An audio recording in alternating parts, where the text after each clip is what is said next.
અંકલેશ્વર ગડખોલ ગામની મીઠા ફેક્ટરી નજીક આવેલી નહેરમાંથી બુધવારે એક નવજાત શિશુનો મૃતદેહ મળી આવતા સમગ્ર પંથકમાં અરેટાટી વ્યાપી ગઈ છે. ઘટના અંગે જાણ થતાં જ સ્થાનિક લોકો એકઠા થઈ ગયા હતા અને પોલીસ કાફલો પણ તાત્કાલિક સ્થળ પર પહોંચ્યો હતો. પોલીસે શિશુના દેહનો કબજો મેળવી તેને પોસ્ટમોર્ટમ અર્થે ખસેડી આગળની તપાસ હાથ ધરી છે.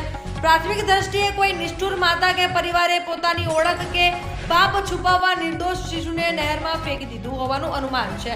ઉલ્લેખનીય છે કે ભરૂચ જિલ્લામાં છેલ્લા એક જ મહિનામાં નવજાત શિશુનો પરિત્યાગ કે મૃતદેહ મળવાની આ ચોથી ઘટના સામે આવી છે.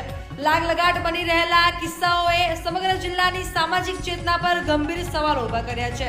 લાગલગાટ બની રહેલી આ ઘટના બાદ હવે અનેક સવાલો ઊભા થઈ રહ્યા છે. શું જિલ્લામાં ગેરકાયદેસર રીતે ભ્રૂણ હત્યાનું નેટવર્ક ચાલી રહ્યું છે કે પછી કોઈ નિષ્ઠુર માતા પોતાના પાપને છુપાવવા માટે લોકલાજે આ નિર્દોષ ફૂલ જેવા બાળકોનો પરિત્યાગ કરી રહી છે અથવા તેમને મોતના મોંમાં ધકેલી રહી છે? સ્થાનિકોમાં ઉગ્ર માંગ ઉઠી રહી છે કે પોલીસ તંત્ર દ્વારા આ મામલે કોઈ મોટી ગેંગ સક્રિય છે કે કેમ તે દિશામાં ઊંડાણપૂર્વક અને કડક તપાસ કરવામાં આવે જેથી ભવિષ્યમાં આવા પાપ કૃત્યો અટકી શકે.